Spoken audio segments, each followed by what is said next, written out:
예, 오늘은 계시록 6장 첫째 세 번째 시간입니다. 흰말에 대해서, 흰말 천사에 대해서 계속 말씀드리는데, 대제사장 여호수아를 세울 때에 하늘의 하늘 보좌에서는 사탄이 여호수아를 참소하는 장면이 나오고 증인들을 참소하는 거죠. 그의 더러운 옷들을 참소합니다. 근데 여호와께서는 거꾸로 사탄을 참소하면서 정죄하면서 여호수아에게 새로운 의복을 입혀주는 것을 볼 수 있습니다. 그가 의복을 입고 정결한 간을 쓰고 마지막 때 사명을 감당할 자라는 것을 지금 나타내고 있는데, 오늘 본문의 제목은 사탄을 대적할 증인 대제사장 여호수아에 대해서 말씀드리겠습니다. 하나님께서 말씀하신 한 날이 되면 하나님의 일들이 순식간에 이루어집니다. 홍수가 나서 휩쓸린 같이 그렇게 하나님의 말씀은 그렇게 갑자기 우리에게 임하게 될 겁니다. 히브리서 9장 27절에 보면 한 번 죽는 것은 사람에게 정하신 것이요 그 후에는 심판이 있으리니 이와 같이 그리스도도 많은 사람의 죄를 담당하시려고 단번에 들이신 바 되셨고 구원에 이르게 하기 위하여 죄와 상관없이 자기를 바라는 자들에게 두 번째 나타나시리라 말씀했습니다. 자, 한 번 죽는 것은 사람에게 정해진 법칙이죠. 그 법칙을 세우신 분은 하나님이십니다. 그리고 그 위에는 반드시 심판이 있습니다. 선한 일을 행한 자는 생명의 부활로, 또 악한 일을 행한 자는 사망의 부활로, 심판의 부활로 나옵니다. 주님은 우리의 죄를 담당하셨어요. 많은 사람의 죄를 담당하시려고 단번에 들이신 바 되셨는데, 자, 지금은 우리가요, 주님께서 우리를 구출하거나 구원하여 주시는 것을 바랄 수 있지만, 자, 막상 죽음 이후에는 지옥에서 천국으로 가는 길이 있습니까? 없습니다. 주님이 다시 오시는 것은 구원에 이르게 하기 위하여라고 말씀하셨어요. 주님이 다시 오시는 것은 구원에 이르게 하기 위하여 죄와 상관없이 자기를 바라는 자들에게 두 번째 나타나시리라 약속했습니다. 아멘. 그래서 우리가 이 말씀을 잘 생각해 봐야 되겠죠. 주님은 죄와 상관없는 거룩한 성도들을 위해서 다시 오십니다. 참으로 놀라운 약속이죠. 우리는 그래서 제사 드릴 양떼같이 거룩하고 흠이 없이 준비되어야 합니다. 누가복음 16장 25절에 아브라함이 이르되 너는 살았을 때에 좋은 것을 받았고 나사로는 고난을 받았으니 이것을 기억하라. 이제 그는 여기서 위로를 받고 너는 괴로움을 받느니라. 그뿐 아니라 너희와 우리 사이에 큰 구렁텅이가 놓여 있어 여기서 너희에게 건너가고자 하되 갈 수 없고 거기서 우리에게 건너올 수도 없게 하였느니라. 우리는 지금 천국과 지옥을 결정하는 단 한 번의 삶을 살고 있습니다. 여러분 이것을 인식하고 사시나요? 지금 우리의 삶이 천국과 지옥을 결정하는 삶입니다. 아브라함이 말했습니다. 얘야 너는 살았을 때에, 이렇게 말했어요. 너는 살았을 때에 좋은 것을 받았고 나사로는 고난을 받았으니 이것을 기억하라. 이제 그는 여기서 위로를 받고 너는 괴로움을 받느니라. 자, 육신의 생명이 있는 동안이 살았을 때가 우리에게는 구원의 기회입니다. 그렇다면 우리는 구원에 이르도록 어떻게 예수님을 섬기고 또한 어떻게 예수님을 믿고 있습니까? 자, 지금 이곳에 음부에 간 부자가 과연 우리보다 못했을까요? 하나님을 섬기는 그 의가 열심히 우리보다 못했을까요? 절대 그렇지 않습니다. 그들에게는 열심이 있었지만 다만 잘못된 열심을 가졌고 잘못된 의를 가졌을 뿐이지 그들의 열정은 우리보다 더했지 덜하진 않습니다. 여튼간에 음부에서의 때늦은 후회 그리고 때늦은 부르짖음은 다 부질없는 일이 됩니다. 죽음 이후에는 모든 것이 끝입니다. 다 끝나죠. 이미 그의 내세의 삶은 결정이 돼 있습니다. 마태복음 7장 20절에서 21절에도 이러므로 그들의 열매로 그들을 알리라. 나더러 주여 주여 하는 자마다 다 천국에 들어갈 것이 아니요 다만 하늘에 계신 내 아버지의 뜻대로 행하는 자라야 들어가리라. 자, 성령이 아니고서는 주로 시인할 수가 없습니다. 그래서 주여 주여 하는 자는 다 성령이 있는 자죠. 성령을 받은 자예요.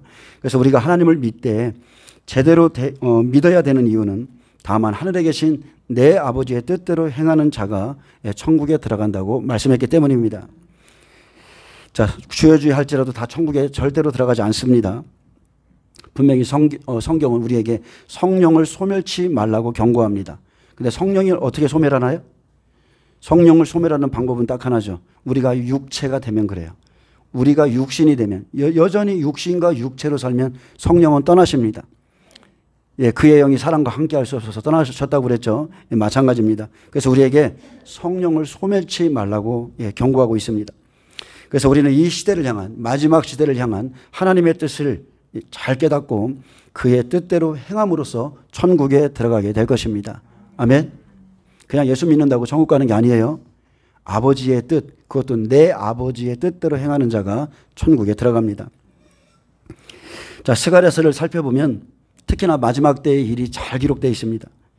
3장까지, 오늘 본문은 3장인데 3장까지 오기까지 전체적인 내용을 좀 살펴보면 1장에서는 자, 선지자 스가랴를 통해서 너희가 너희 조상들을 본받지 말고 악한 길에서 돌아오면 내가 너희에게로 돌아가리라 약속하셨고 두 가지 환상을 보여주셨습니다. 자, 한 사람이 붉은 말을 타고 골짜기 속 화석류 사이에 섰고 붉은 말과 자줏빛 말과 백말을 보여주셨는데 이는 땅에 두루 다니라고 보내신 자들이고 예, 그들이 대답합니다. 우리가 땅에 두루 다녀보니 온 땅이 평안하고 조용하더이다 말하자 여호와의 천사가 대답합니다. 만군의 여호와여, 여호와께서 언제까지 예루살렘과 유다 성읍들을 불쌍히 여기지 아니하시려 하나이까? 이를 노하신 지 70년이 되었나이다 말하매. 여러분, 이것은 지금 우리 시대로 비춰보면 이제 70년이 된다는 것은 하나님의 구원의 때죠. 지금 그때를 말하고 있는 거예요. 지금 주께서 노하신 지 70년이 되었나이다 말하매 여호와께서 선한 말씀, 위로하는 말씀으로 내가 불쌍히 여김으로 예루살렘에 다시 내 집이 건축되리라 하셨고 대장장이를 보내어 이전에 유다를 흩뜨린 여러 나라의 뿔을 떨어뜨리라고 약속했습니다. 주님이 1장에 약속한 건 이겁니다. 이제 때가 찼기 때문에 이제 예루살렘에 다시 내 집이 건축되리라. 아멘. 우리가 지금 예루살렘에 삼성전이 세워지기 지금 기다리고 있잖아요. 딱 이 시기라고 보시면 돼요. 그러면 2장에서는 측량줄을 잡은 한 사람을 보여주시고 그가 예루살렘을 측량하려고 나갈 때 다른 천사가 그 소년에게 가서 예루살렘은 그 가운데 사람과 가축이 많으므로 성곽 없는 성읍이 될 것이라 하라 했습니다. 여호와께서 다시 예루살렘을 택하시고 유다 백성을 자기 소유로 삼으시기 위해 예루살렘 성을 측량하게 하셨고 그들을 위해서 이제 내가 불로 둘러싼 성곽이 되며 그 가운데서 영광이 되리라 했습니다. 또한 너희를 범하는 자는 그의 눈동자를 범하는 것이라 하셨고 여호와께서 장차 유다를 자기 소유로 삼으시고 다시 예루살렘을 택하시리니 모든 육체가 잠잠할 것은 여호와께서 그의 거룩한 처소에서 일어나심이라 하라 하셨습니다. 아멘. 그리고 이제 3장이 시작되죠. 여러분, 모든 육체는 여호와 앞에 잠잠하셔야 됩니다. 왜냐하면 이스라엘의 구원을 위해서 여호와께서 친히 그의 거룩한 성전에서 일어나시기 때문입니다. 7째 이내 하나님이 그 일을 하세요. 아멘.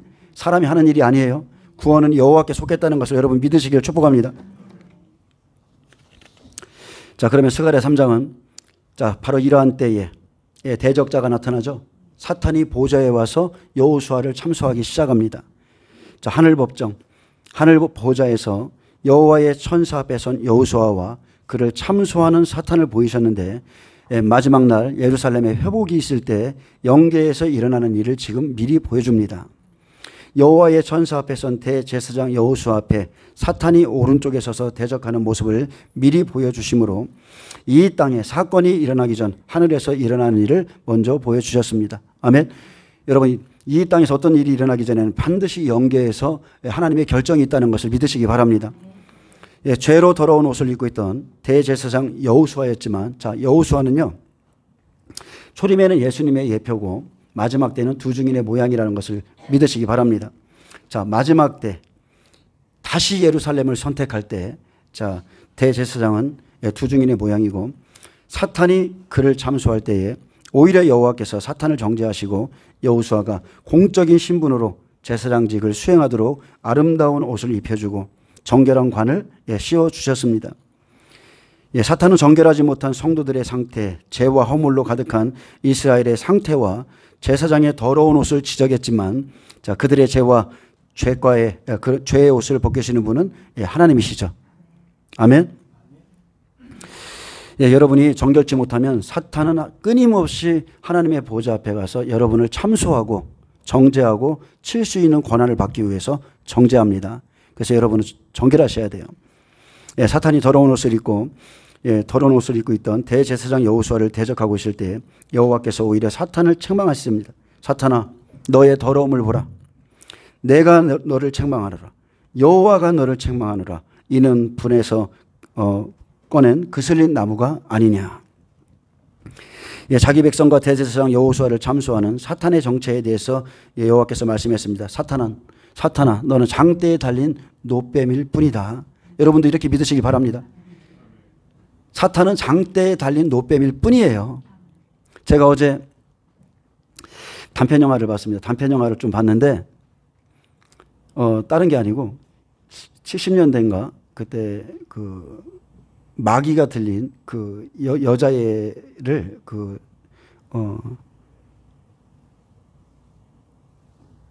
갑자기 생각이 안 나네요. 신부님이 그 뭐라고 하죠? 그 무슨 성사라고 하죠? 이렇게 막 테마하는 거를 그거를 좀 봤어요. 그런 내용이기에 한번 봤습니다. 봤는데 그거는 이제 실화예요. 예, 실제적으로 70년대 그때 있었던 일을 영화로 이제 각색해서 그대로 만든 건데 마지막에 그 아이가 귀신 들린 아이가 죽습니다. 예, 처리가 안 됐어요. 결국은 마귀가 그 아이의 생명을 뺏어갔는데 그래서 법정에 서게 됐어요. 그 신부님이.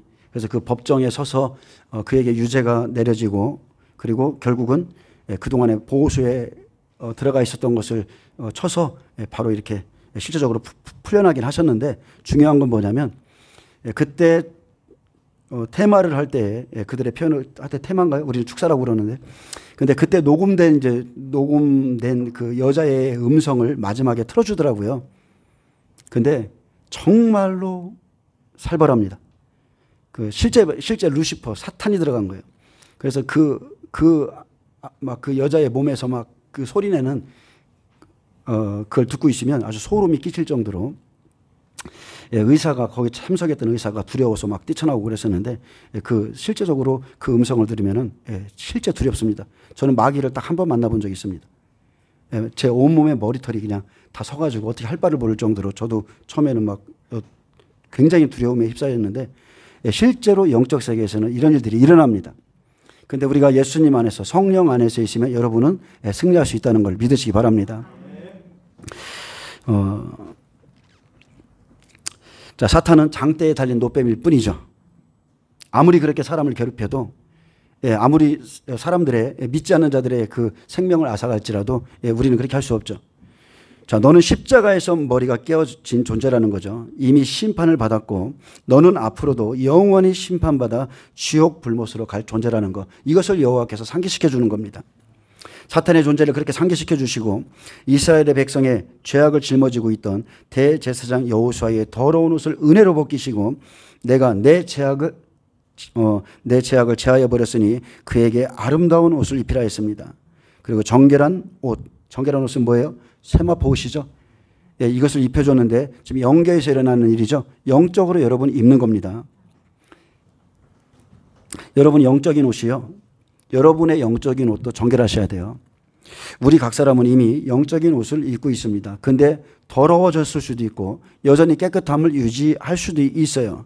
분명히 예수님께서는 라오디게아 교회에 흰 옷을 사서 입어서 벌거벗은 수치를 보이지 않게 하라고 옷에 대해서 고민한 적이 있습니다. 자, 그리고 모든 죄악을 벗기신 후에 정결한 관을 머리에 씌워주셨는데 그가 구원의 옷을 입은 정결한 자로서 마지막 때 이스라엘 백성을 회복시킬 자임을 사탄 앞에서 보이셨고 천사들도 그 옆에 함께 서 있었습니다. 내가 여호와의 도와 율례를 지키면 내 집을 다스릴 것이요 여기 서 있는 자들 가운데 왕래게 될 것이란 소망을 주셨고 너와 내 옆에 있는 자들은 내 말을 들을 것이며 이 예배의 사람들을 통해서 내가 내 종 싹을 나게 하리라 약속했습니다. 자, 여기에는 엄청난 비밀들이 숨어 있죠. 이 말씀의 안에는 여러 가지 뜻이 들어 있습니다. 자, 먼저 내가 여호와의 도와 율례를 지키면 내 집을 다스릴 것이다. 그래서 이스라엘을 그리고 실제적으로 그들이 회개하면 그들의 심령이죠. 그들을 다스릴 것이고 또 여기 서 있는 자들 중에 왕래하게 될 것이라는 이 말씀은요. 이들이 보좌와 천년왕국에서 왕래하며 다스릴 자라는 것을 지금 여기서 보여주고 있는 거예요. 자, 그리고 이 싹은 앞으로 구원받을 이스라엘 장자, 자, 하나님의 종이죠. 하나님의 종 이스라엘 장자 14만 4천을 의미하고 죽은 무화과에서 새싹이 나듯이 에스겔 37장에 죽어있던 마른 뼈들이 살아날 것을 예표합니다. 예, 그날이 되면 인자야, 이 뼈들이 살 수 있겠느냐? 이 뼈들이 능히 살 수 있겠느냐? 그날에 에스겔이 여호와의 말씀을 대언할 때에 저 뼈들이, 자, 이 사람 저 사람들이 하나님의 음성을 듣게 되고 마른 뼈에 생기가 들어가 소리가 나며, 자, 소리가 난다는 것은 통곡하는 소리죠. 그리고 움직이고 힘줄이 생기며 가죽이 덮이고 이스라엘이 그리스도의 군대로 다시 한번 살아날 것을 예언하고 있습니다. 자, 그리고 여호수아 앞에 세운 돌, 돌은 원래 그리스도를 의미합니다. 예, 그러나 그 돌은 마지막 때 이방인 두 증인을 의미하고 그 돌엔 7눈이 새겨졌는데 7눈, 7영이신 완전한 성령이 임한 자에게 새길 것을 새겨주는데 돌판에 새기는 게 아니라 여호수아 앞에 세운 돌, 내가 거기에 즉 이방인 증인의 마음판에 하나님의 마음과 계명을 새겨서 그들로 이 땅의 죄악을 하루에 제거하리라 약속했습니다. 아멘. 이방인 두 증인 여호수아의 마음판에 하나님의 율례, 규례, 하나님의 모든 사랑과 마음을 다 새겨주셔서 그로 인해서 이 땅 이스라엘의 죄악을 하루에 제거하리라 약속했어요. 이것이 한 일에 때 있을 언약이죠. 그날에 너희가 각각 포도나무와 무화과나무 아래로 서로 초대하리라 하였느니라. 이방인과 그리고 무화과나무는 이스라엘이죠. 그날에 이방인과 유대인 교회가 연합하여 한 몸을 이루어서 온전함을 이루게 됩니다. 이스라엘의 죄악을 단 하루에 제거하신다고 말씀했어요. 이것이 영원 전부터 계획하신 하나님의 뜻이죠. 그리고 하나님이 친히 이것을 이루십니다. 그래서 모든 육체가 잠잠하라는 거예요. 하나님이 하십니다. 우리는 이 약속이 성취되는 시대에 살고 있음을 여러분 믿어지십니까? 실제 우리가 이 약속이 성취될 시대에 지금 살고 있습니다. 자, 스가랴 3장 본문을 좀 보겠습니다. 대제사장 여호수아는 여호와의 천사 앞에 섰고 사탄은 그의 오른쪽에 서서 그를 대적하는 것을 여호와께서 내게 보이시니라. 자, 본장에서 사탄이 여호수아를 대적하고 이에 대해서 여호와의 천사가 변호하는 형태를 취하는데 여기서 여호와의 천사는 예수 그리스도를 예표합니다. 또 대제사장 여호수아는 당시의 대제사장직을 담당하고 죄에 빠진 이스라엘 백성을 대표하는 사람으로 등장하는데 마지막 때는 두 증인의 모양이고 그리고 예표의 사람들로서 지금 나타내 주고 있습니다. 사탄은 여호와의 천사 앞에서 더러운 옷을 입고 있던 대제사장 여호수아를 대적하고 있는데 사탄은 참소하는 자죠. 또한 대적하는 자입니다. 여호와의 천사 앞에서 여호와의 천사 앞에서 그리고 하나님의 보좌 앞에서 대제사장 여호수아를 대적하고 있는 모습을 보여주고 있는데요. 사탄이 하는 일은 하나님의 백성들의 허물과 죄 그리고 죄가와 더러운 것들을 끊임없이 끄집어내서 참소합니다. 우리가 욥기에 보면은 잘 나타나 있죠. 그때 사탄이 또 어디에 있었어요? 하나님의 보좌 앞에 와 있었어요. 여기도 마찬가지입니다. 하나님의 보좌 앞에 와서 참소할 자들을 참소하는 거예요. 그래서 마지막 때 하나님의 실제적인 성전을 세우는 이 일이 일어나기 전에 성곽부터 측량하는 거예요. 아멘? 사람들의 심령 성전부터 측량하는 겁니다. 그래서 흰 말은 알곡을 모으고 붉은 말은 여전히 더러운 가운데 있는 사람들을 모으는 게 마지막 때의 일이에요. 우리가 노아가 장막에서 포도주를 마시고 취한 것을 알 수 있죠. 근데 노아의 하체를 보고 나가서 그것을 알린 함이 있었고요. 반면에 옷을 가져다가 뒷걸음쳐 들어가서 아비의 하체를 덮어준 셈과 야벳이 있었습니다. 노아가 장막 안에서, 장막은 하나님의 처소를 의미하죠. 노아가 장막 안에서 술이 깼을 때 자신의 허물을 들춰낸 함의 아들 가나안을 저주했습니다. 그래서 이것은 실제적으로는 예수님 시대에 있을 일이죠. 가나안 땅에 오신 예수님이시잖아요. 그래서 바리새인 서기관들이 너희 아비는 마귀라고 그랬어요. 그래서 실제적으로 노아가 함의 아들 가나안을 저주한 것은 사탄을 저주한 것과 같습니다. 그래서 우리가 지금 내 영을 이렇게 분별해야 되는데 무엇으로 분별하느냐? 나는 지금 허물을 나팔불고 있는 자인가 아니면 형제의 허물을 덮어주고 있는 자인가 이런 것들을 통해서 내 영을 분별할 수가 있는 겁니다. 자, 2절에 보면 여호와께서 사탄에게 이르시되 사탄아 여호와께서 너를 책망하노라. 예루살렘을 택한 여호와께서 너를 책망하노라. 자, 70년이 찼죠. 마지막 때도 똑같습니다. 지금 한 일의 언약만 남아있는데 이제 예루살렘을 택한 여호와께서 너를 책망하노라. 이는 불에서 꺼낸 그슬린 나무가 아니냐 하실 때에 하나님께서 마지막 심판 때까지 예루살렘을 다시 택하실 때까지 악한 일을 위해서 남겨둔 자가 사탄입니다.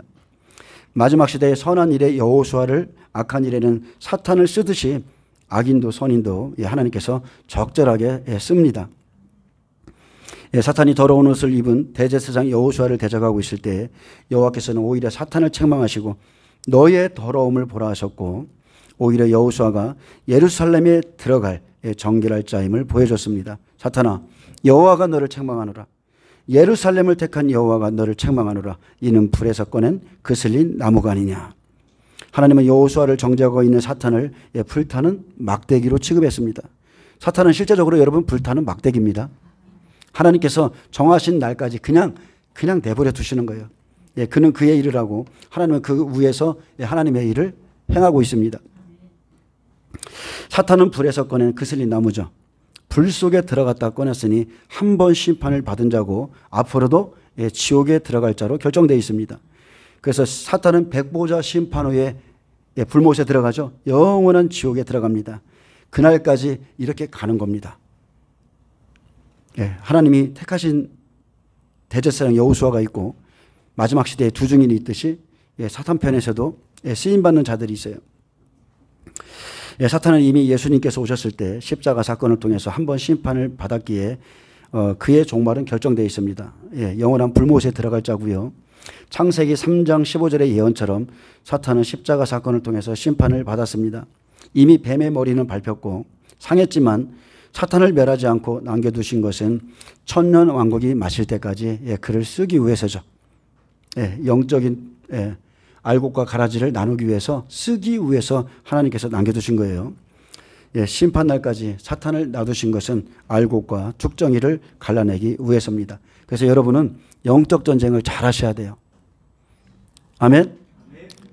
우리의 생각에 무언가를 넣어주는 게 사탄입니다. 우리의 생각에 무언가를 주입할 수 있는 게 귀신들이 하는 일이에요. 그래서 여러분은 마음과 생각을 잘 지키시고 하나님께서 우리 마음에 주신 감동이나 감화 같은 것을요 즉시 순종함으로써 마귀에게 속지 않으시기를 축복합니다. 그래서 사탄을요 무저갱에서 던져 넣었다 뺐다 이렇게 하시는 거예요. 좀 이해가 되시나요? 근데 군대에 들린 귀신 있잖아요. 무저갱에 들어가지 않기를 구했잖아요. 근데 지금 이미 무저갱에 들어가 있는 수많은 귀신들도 있습니다. 계시록을 읽어보니까 무저갱에 갇혀있죠. 근데 하늘에서 떨어진 변화라가 계시록 9장에 그 무저갱의 열쇠를 가지고 내려와서 열고 수많은 황충들이 오나팔에 귀신들이 다 풀어지죠. 사람의 몸으로 들어가서 그 사람과 함께하기도 하고 악한 자들에게 들어갈 겁니다. 또 하나는 사탄이 욥을 치듯이 실제 사람들을 칩니다. 악한 천사들이 사람들을 실제적으로 쳐요. 그래서 여러분은 지금부터 기도로서 이런 것들을 훈련하셔서 영적으로 이것을 분별할 수 있으셔야 되고 사탄이 나를 공격하는구나. 갑자기 내 몸이 눌리는구나. 내가 왜 갑자기 이렇게 우울해지지? 하면서 이런 것들을 영적으로 분별하셔서 다 쳐낼 것들은 쳐내고 항상 성령 충만한 상태를 유지하셔야 됩니다.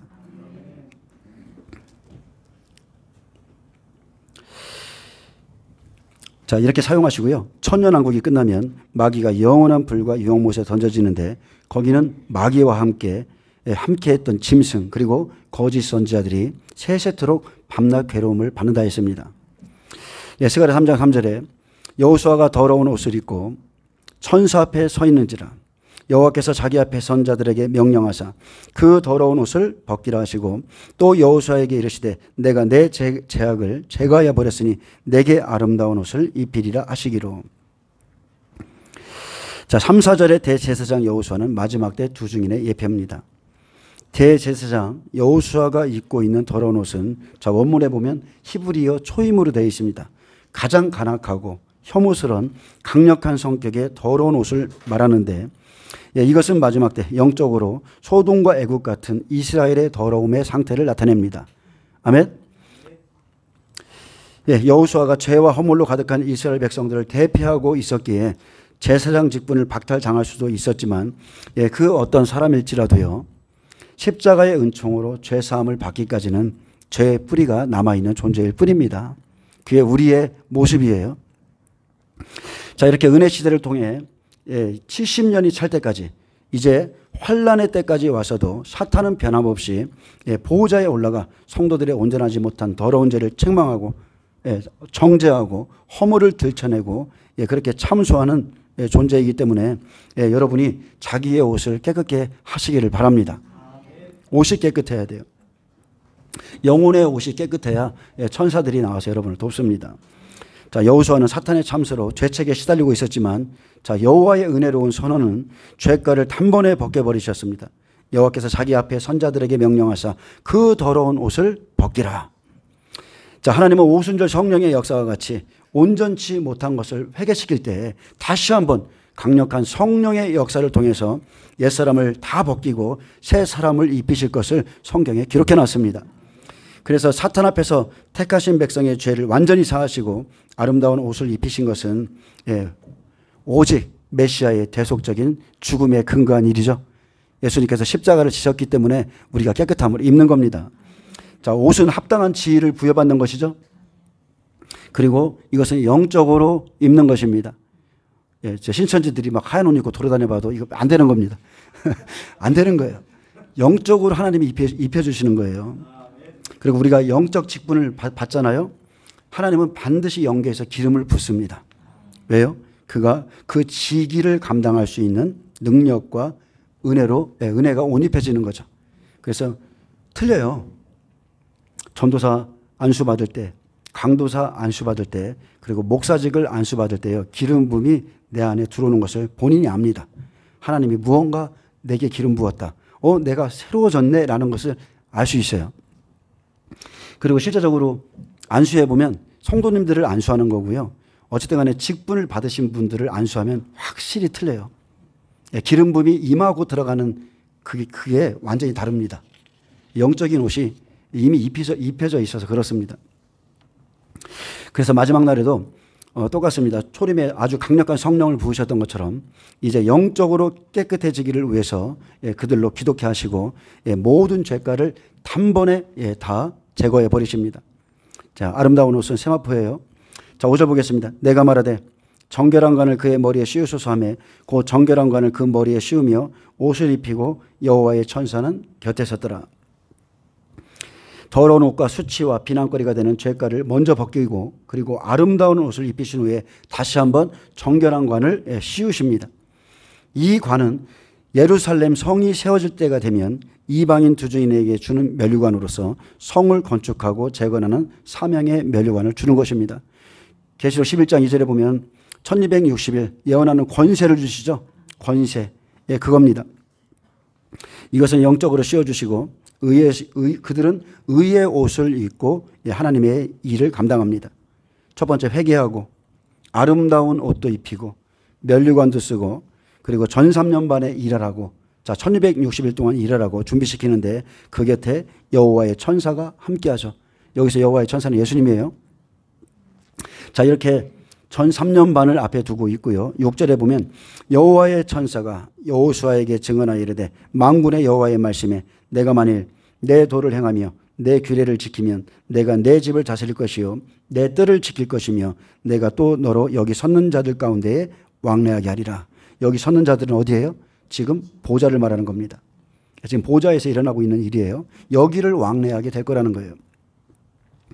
속죄로 인해서 새로운 자격을 얻게 된 여호수아는 그 자격과 지위에 걸맞게 누리게 될 계시를 받습니다. 이러한 조건을 지키면 얻게 될 상급에 대해서 언급해 주었습니다. 내가 만일 내 도를 준행하며 내 율례를 지키면 이랬습니다.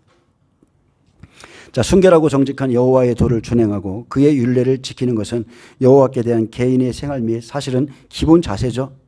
모세의 법을 따라서 맡은 직무에 충실하고 제사장 직분을 성실하게 수행하면 내가 내 집을 다스릴 것이요 내 뜰을 지킬 것이라 약속했습니다. 자, 지금까지도 내가 잘 그렇게 해왔지만, 잘 지켜왔지만 앞으로 70년이 차서 예루살렘 성을 다시 세우고자 할 때에 내가 이 일을 잘 감당한다면 너에게 나의 통치권과 권능을 주어서 내가 내 집을 다스릴 것이요 나의 교회를 다스릴 것이요, 아멘, 나의 백성들을 다스릴 것이요 내 뜰을 지킬 것이라 했습니다. 그래서 그날에는 환난 안에서 일할 증인들이, 두 증인을 제외하고도 증인들이 많잖아요. 5골 10골 그날에 다스리게 하는 거예요. 내가 섬기는 교회에서 골들을 다스리게 합니다. 내가 또 너로 여기 섰는 자들 중에 왕래하게 하리라.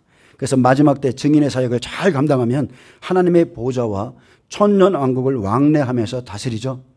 예, 그런 은혜를 주시죠. 누가복음 22장 28절에 보면 너희는 나의 모든 시험 중에 항상 나와 함께한 자들인즉 내 아버지께서 나라를 내게 맡기신 것 같이 나도 너희에게 맡겨 너희로 내 나라에 있어 내 상에서 먹고 마시며 또는 보좌에 앉아 이스라엘 12지파를 다스리게 하려 하노라. 예, 똑같은 말씀입니다. 그래서 마지막 때는 이방인 두 증인, 마지막 때 이방인 두 증인, 즉 여호수아는 보좌에 왕래하며 다스릴 자입니다. 이런 하나님의 은혜를 여러분 꿈꾸시길 바랍니다. 놀라운 일입니다. 많은 고난과 아픔과 고통도 따르겠지만 그에 대해서 주시는 하나님의 상급은 엄청나죠. 많은 사람들이 천년왕국에서 천년 동안 살아갈 때에 하나님의 보좌에 왕래하면서 예수님과 함께 다스릴 자들이 바로 이러한 사람들입니다. 아무나 다 천국 가고 아무나 다 보좌 가고 그런 게 아니에요. 자, 8절에 보면 대제사장 여호수아야 너와 내 앞에 앉은 내 동료들은 내 말을 들을 것이니라. 이들은 예표의 사람들이라. 내가 내 종 싹을 나게 하리라. 자, 대제사장 여호수아 앞에는 동료들이 있었습니다. 이들은 동료 제사장들, 즉 종들을 가리키고 여호수아는 대표적으로 두 증인의 모형인데 그의 동료들은 여호수아와 함께 일할 증인들입니다. 그리고 이들은 다 예표의 사람들이라고 그랬습니다. 마지막 때 실제적으로 세워질 사람들이에요. 내가 내 종 싹을 나게 하리라. 자, 싹은 앞으로 7년 환난 중에 구원받을 이스라엘 14만 4천이죠. 내가 내 종 싹을 나게 하리라. 하나님이 친히 하겠다고 약속하셨어요. 내가 하리라. 그래서 이 싹이 나왔나요? 아직 안 나왔어요. 아직 하나님의 때가 안 됐기 때문에 나오진 않았지만 곧 나올 겁니다. 근데 자기들이 막 14만 4천이라고 막 떠들고 다니죠. 진짜 말씀을 모르니까 자기들이 14만 4천이라고 자기들이 당을 짓듯이 막 지파를 만들어요. 하나님이 세우지도 않는 지파를 자기들이 만들어서 막 흰 옷을 입고 다니고 그런다고 뭐가 이루어지는 게 아닙니다. 자, 왜 싹이라 합니까? 예수님께서 십자가에 죽으시고 그때 열매 맺지 못한 무화과나무, 그 나무가 죽었기 때문에 싹이 날 거라 약속하신 거예요. 무화과나무는 죽었습니다. 죽은 나무 잘린 가지에서 마지막 때 다시 한번 싹이 돋아나죠. 가지가 나오는 거예요. 그래서 은혜로 남겨진 자들이 마지막 때도 구원받습니다. 에스겔 37장에 죽임을 당한 자들, 이들이 구원받는 거죠. 스스로 말하기를 우리는 멸절되었다 말하는 이 소망 없는 마른 뼈들이 바로 한날에 다 살아납니다. 인자야, 이 뼈들이 능히 살 수 있겠느냐. 인자야, 너는 생기를 향하여 대언하라. 생기야, 사방에서부터 나와 이 죽임을 당한 자에게 불어서 살아나게 하라. 여호와의 말씀을 대언하면 살아나는 겁니다. 듣는 자는 살아나는 거예요. 한날에 이 일이 일어나고요. 그의 명령대로 에스겔이 대언했더니 이 뼈 저 뼈들이 하나님의 음성을 듣고 마른 뼈들에 생기가 들어가서 소리가 나고 움직이고 힘줄이 생기고 가죽이 덮이며 무덤에서 나와서 그들이 다 살아납니다. 이게 마지막 때 하나님의 계획입니다. 죽은 뼈에 하나님의 영이 들어감으로 성령이 임하심으로 그들이 살아나죠. 그래서 싹은 이스라엘 14만 4천입니다. 이스라엘의 종들, 이스라엘의 장자, 휴거자, 휴거대 14만 4천이에요. 자, 9절 보겠습니다. 만군의 여호와가 말하노라. 내가 너 여호수아 앞에 세운 돌을 보라. 한 돌에 7눈이 있느니라. 내가 거기에 새길 것을 새기며 이 땅의 죄악을 하루에 제거하리라. 자, 여호수아 앞에 세운 돌을 보라. 한 돌에 7눈이 있느리라 했습니다. 자, 돌은 문자적으로 보면 성전 건축을 위해서 필요한 기초석이 돌이죠. 자, 돌을 보라 했어요. 그런데 한 돌이죠. 특별히 선택된 돌. 모퉁이 돌은 메시아이신 예수 그리스도를 나타내지만 마지막 때 여호와 앞에 세운 돌은 이방인을 나타냅니다. 그 돌에 완전하신 7눈이 새겨졌는데, 자, 7눈이 새겨졌다는 것은 성령이 임한 자죠. 준비된 자. 7눈이 있는 자가 선택받아서 이렇게 대제사장 여호수아와 같이 마지막에 나갑니다. 내가 거기에 새길 것을 새기며 이 땅의 죄악을 하루에 제하리라.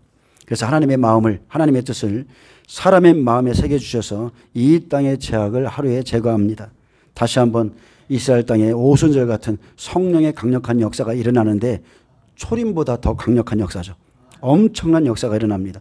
에스겔 36장 26절에 또 새 영을 너희 속에 두고 새 마음을 너희에게 주되 너희 육신에서 굳은 마음을 제거하고 부드러운 마음을 줄 것이며 또 내 영을 너희 속에 두어 너희로 내 규례를 행하게 하리니 너희가 내 규례를 지켜 행할지라. 아멘. 사람으로서는, 율법으로서는 절대 할 수 없는 일을 하나님이 오셔서 친히 지켜 행할 수 있게 하죠. 그래서 하나님의 말씀이 성령을 통해서 강력히 나타납니다. 그때 홍과 영과 및 관절과 골수를 찔러 쪼개는 그 날카로운 하나님의 말씀으로 인해서 이스라엘의 큰 애통이 일어나고요. 말씀을 마음판에 새겨줌으로 하나님의 규례를 지켜 행할 수 있도록 해주십니다. 예루살렘 성이 회복할 때, 제3성전이 세워질 때에 이스라엘은 강력한 성령의 역사로 인해서 대규모의 회개가 일어나고요. 전 세계가 그들의 애통을 주목할 것입니다. 그것을 보면 우리는 알 수 있어요. 주님이 언제 오시는지를 그때부터는 알 수 있어요. 특별히 이스라엘에 큰 지진이 일어나는 날부터 주님이 언제 오시는지는 날짜를 세면 알 수 있어요. 그때를 모르는 거, 시작점을 모를 뿐이지 시작되면 알 수 있습니다.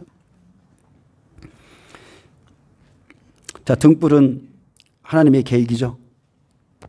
등불을 켜라고 그랬어요. 자, 하나님의 계획인데 믿음의 30배, 60배, 100배들이 있지만 모두가 다 하나님의 계획을 아셔야 됩니다.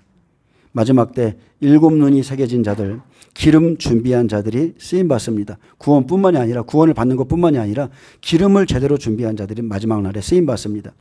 자, 하나님이 쓰시는 사람들은 첫 번째, 깊은 회개 속에서 자신을 본 사람들입니다. 내게는 아무것도 없다는 걸 알아요. 내게는 죄밖에 없다는 걸 알아요.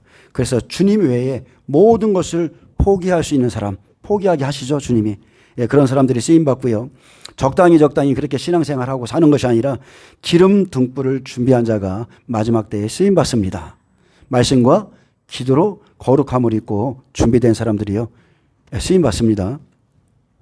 자, 10절입니다. 만군의 여호와가 말하노라. 그날에 너희가 각각 포도나무는 이방인이고 무화과나무, 이스라엘이죠. 각각 포도나무와 무화과나무 아래로 서로 초대하리라 하셨느니라. 이게 구원의 완성입니다. 마지막 날 여호와께서 정하신 그 날이 되면, 여호와의 날이 되면 이방인과 이스라엘 백성 간에 화친이 일어나죠. 그래서 마태복음 10장과 누가복음 10장에 보면 이스라엘에 대한 사역과 이방인의 사역이 기록되어 있는데 마태복음 10장, 누가복음 10장은 마지막 때 있을 일을 잘 기록해 놨습니다. 마태복음은 왕의 복음이고 마태복음 10장에 이스라엘 백성 중에서 12제자를 보내죠. 근데 누가복음에는 70인 일을 따로 세워서 보내요. 그래서 12제자를 보내서 12지파가 돌아오는 겁니다. 예수께서 마태복음 10장 1절에 예수께서 그의 12제자를 부르사 더러운 귀신을 쫓아내며 모든 병과 모든 약한 것을 고치는 권능을 주시니라. 자, 마지막 때 권능을 줘서 보냅니다. 모든 병, 모든 약한 것을 고치는 권능, 귀신을 쫓아내는 권능, 이것을 증인된 자들에게 이 능력을 부어줘서 내보내요. 또한 누가복음은 아들의 복음이죠. 아들의 복음이기 때문에 이방인 70인을 따로 세우죠. 자, 누가복음 10장 1절에 그 후에 주께서 따로 70인을 세우사 친히 가시려는 각 동네와 각 지역으로 둘씩 앞서 보내시며 마지막 때 일이 일어납니다. 주님이 친히 가시려는 그곳에 증인들 둘씩 짝지어서 그냥 내보내는 거예요. 예수님께서 친히 가시려는 각 동네, 각 지역으로 둘씩 앞서 보내시고 천사들을 보내주어서 뱀과 정갈을 밟는 권세를 줍니다. 그들과 함께 하나가 되어서 사명을 감당하는데 이것이 지금 우리가 살펴보고 있는 계시록 6장 인재항에서부터 일이 일어나는 겁니다. 천사들과 증인들이 하나가 되어서 사명을 감당합니다. 누가복음 10장 17절에 70인이 기뻐하여 돌아와 이르되 주여 주의 이름이면 귀신들도 우리에게 항복하더이다. 예수께서 이르시되 사탄이 하늘로부터 번개같이 떨어지는 것을 내가 보았노라. 아멘.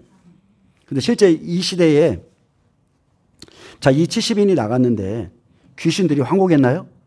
12제자도 귀신들 하나도 처리도 못했는데, 근데 이 말씀은요 실제로는 계시록 12장 9절에 나타납니다. 실제로 우리 시대에 있을 때는 계시록 12장 9절이에요. 큰 용이 내쫓기니 옛뱀 곧 마귀라고도 하고 사탄이라고도 하며 온 천하를 꿰는 자라 그가 땅으로 내쫓기니 그의 사자들도 그와 함께 내쫓기니라. 아멘. 예, 증인들로 인해서 영계에서 이제 이것들이 쫓겨납니다. 내가 너희에게 뱀과 정갈을 밟으며 원수의 모든 권능을 제할 권능을 주었으니 너희를 해칠 자가 결코 없으리라. 그러나 귀신들이 너희에게 항복하는 것으로 기뻐하지 말고 너희 이름이 하늘에 기록된 것으로 기뻐하라 하시니라. 아멘.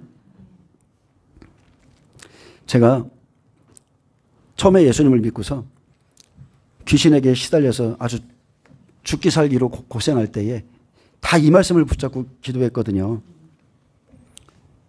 내가 너에게 뱀과 정갈을 밟으며 원수의 모든 권능을 제할 능력을 주었노라. 이 말씀 붙들고, 그리고 또 예수께서 그의 12제자를 부르사 더러운 귀신을 쫓아내며 모든 병과 모든 약한 것을 고치는 권능을 주시니라. 그래서 이 말씀 붙잡고 막 내게는 능력이 와 있다. 내게는 예수 그리스도로 다 할 수 있다. 막 이러면서 매일 싸웠거든요. 근데 막상 성경을 이제 좀 더 깊이 알다 보니까 이 일은 마지막 때 증인들에게 엄청난 능력을 하나님이 주시겠다는 약속이구나. 초림에도 은혜 시대 때도 이 성령 사역이 지금도 행해지고 있고 많은 분들이 이 일을 행하지만 특별히 마지막 때는 권능을 줘서 내보내는 겁니다. 하나님의 증인들에게. 그래서 예수님께서 돌아가시고 이제 은혜 시대를 지나서요 종말이 오기 전에 성령으로 말씀을 준비한 것은 이방인이고 환란 속에서 구원을 받는 이가 바로 이스라엘 백성입니다. 마태복음 3장 9절 속으로 아브라함이 우리 조상이라고 생각하지 말라. 내가 너희에게 이르노니 하나님이 능히 이 돌들로도 아브라함의 자손이 되게 하시리라. 이 말씀은 다른 게 아니죠. 심령이 돌과 같았던 이방인 구원 계획에 대해서 말한 겁니다. 그리고 하나님은 실제 이 돌들로도 아브라함의 자손이 되게 했죠.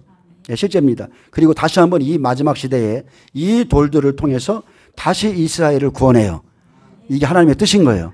복음의 빛 다 갖게 합니다. 스가랴 3장 9절 내가 너 여호수아 앞에 세운 돌을 보라. 한 돌에 7눈이 있느니라. 7눈은 성령의 인도함을 받는 것을 말합니다. 생명의 말씀을 새겨주시고 생각나게 하시고 가르쳐주시고 그러면서 이끌어 가시죠. 요한복음 16장 13절에 예수님께서 진리의 성령이 오시면 이런 일을 할 거라고 그랬어요. 그러나 진리의 성령이 오시면 그가 너희를 모든 진리 가운데로 인도하시리니 그가 스스로 말하지 않고 오직 들은 것을 말하며 장래일을 너희에게 알리시리라. 아멘. 그리고 이 땅의 죄악을 하루에 제하리라 했습니다. 복음을 받고 그들이 기도를 시작할 때에 이스라엘 백성의 죄악을 하루에 제거해 버리신다. 성령을 부으셔서 족속들이 통회함으로 이스라엘의 제거. 이 일은 여러분 하나님이 하시는 일이에요. 하나님의 성령이 강력하게 부어져서 하나님이 이 일을 이루시는데 바로 7제인에 이 일이 일어납니다.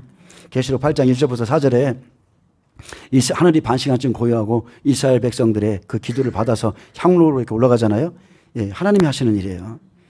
그런데 하나님은 스스로 모든 일을 다 하시는 분이 아니라 성도들에게 하나님의 계획을 알려주시고 그리고 성도들이 기도할 때에 그 기도를 받으신 후에 일한다는 것을 믿으시기 바랍니다.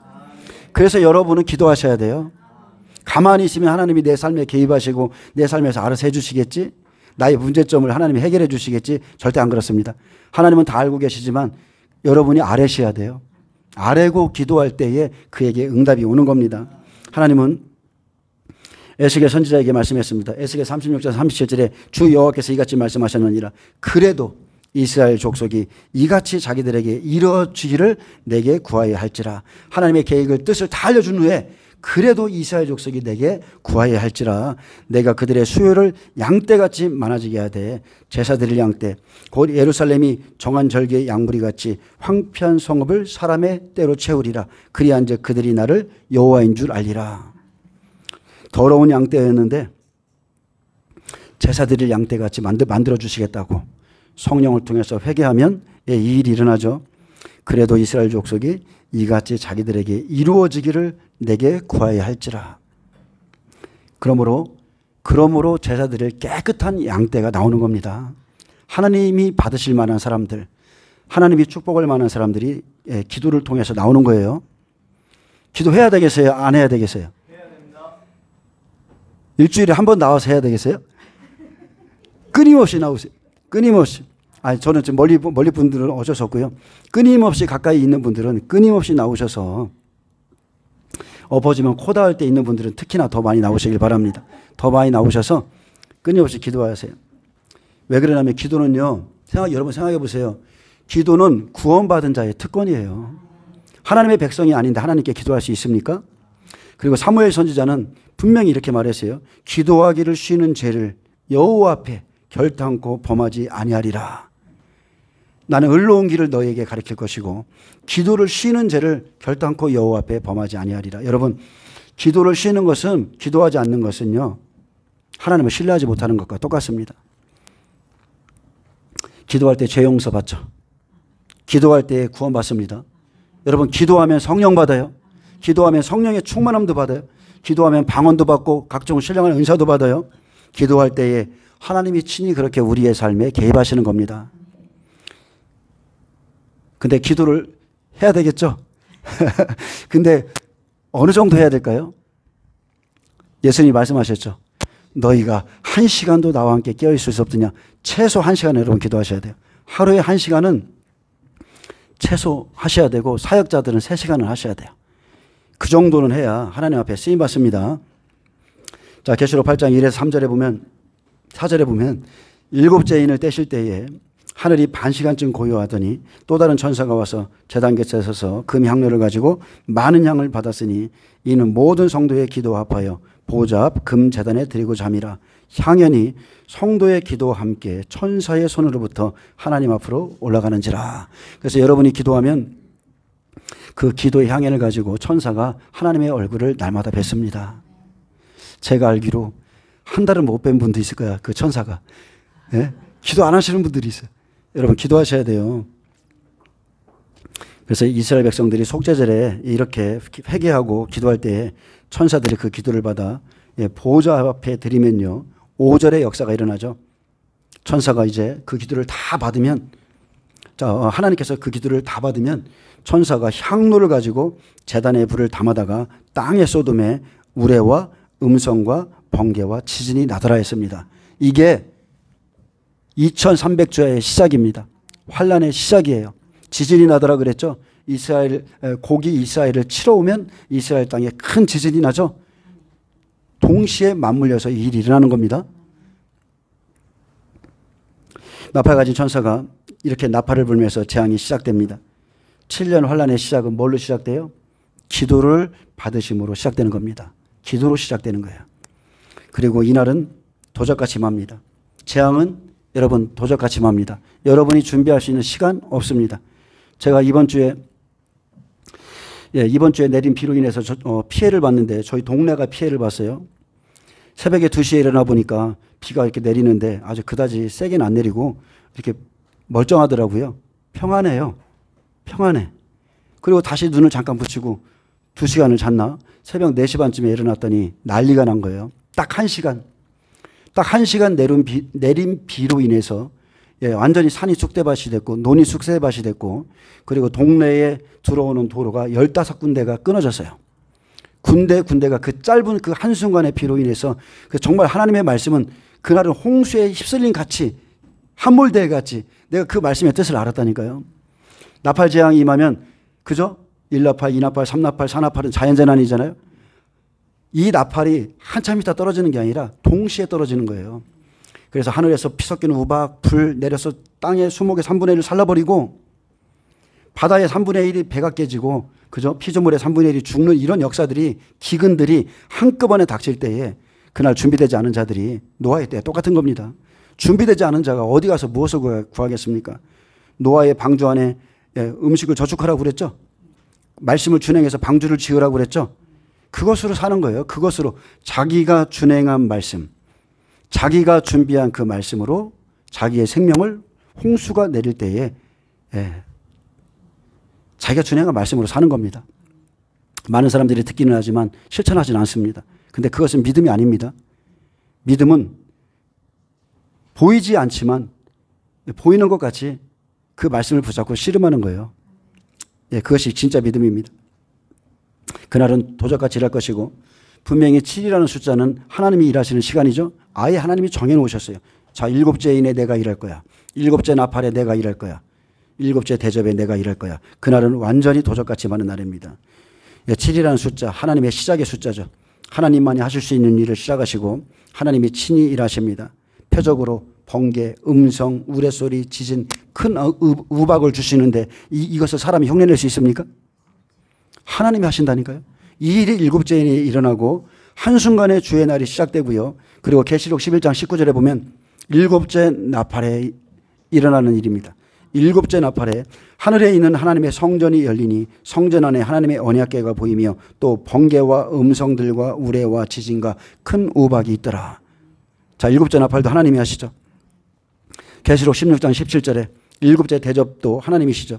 7째 천사가 그 대접을 공중에 쏟음에 큰 음성이 성전 보좌로부터 나서 이르되 되었다 하시니 번개와 음성들과 우레소리가 있고 또 큰 지진이 있어 얼마나 큰지 사람이 땅에 있어 온 이래로 이같이 큰 지진이 없었더라. 이제 말씀을 정리합니다. 앞으로 이 일이 하나님께서 하실 일인데 하나님께서 이 땅에 세우신 당신의 증인들에게 더러운 옷을 벗기십니다. 저도 목회자가 된 거 참으로 부끄러운 인생을 살다가 목회자가 됐어요. 그냥 한날에 성령이 오셔서 3시간 동안 통해 자복하고 났더니 제 눈이 열리고 마음이 새롭게 되고 하나님을 알게 되면서 제 인생이 바뀌었거든요. 그래서 당신의 증인들에게 더러운 옷을 벗기신 후에 천사들을 보내주시고 함께 하나님의 일에 동역하게 했습니다. 그렇기에 하나님의 길을 가는 자들은요, 선택을 받으면 조금도 두려워할 것이 없는 거예요. 하나님 외에는 두려울 것이 없는 거예요. 다만 사탄이 참소할 것이 없도록 다만 거룩한 삶을 살아야 되겠죠. 여호수아에게 속죄로 인한 자격을 주셔서 하나님의 뜻을 이루는 통치권에 참여하게 하셨고 천사들에게 명령하사 아름다운 옷과 정결한 관을 씌워서 사탄이 더 이상 참소하지 못하게 하셨고요. 포도나무와 무화과나무 아래로 서로 초청하도록 죄악을 제거하는 일을 맡기셨는데 엄청난 역사죠. 이것을 이제 그러니까 하나님의 일은 사람과 함께 일합니다.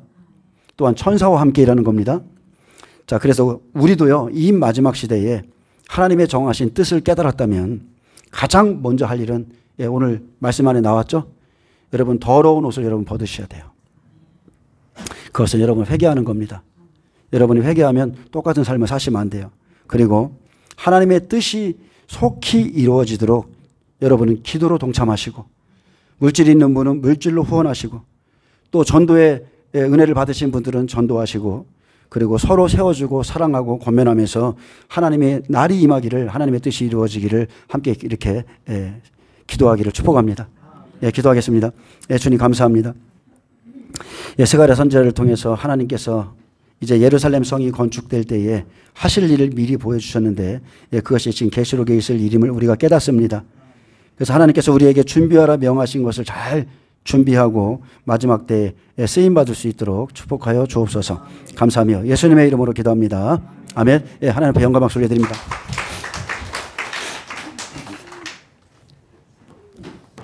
찬양단 나오시기 바랍니다.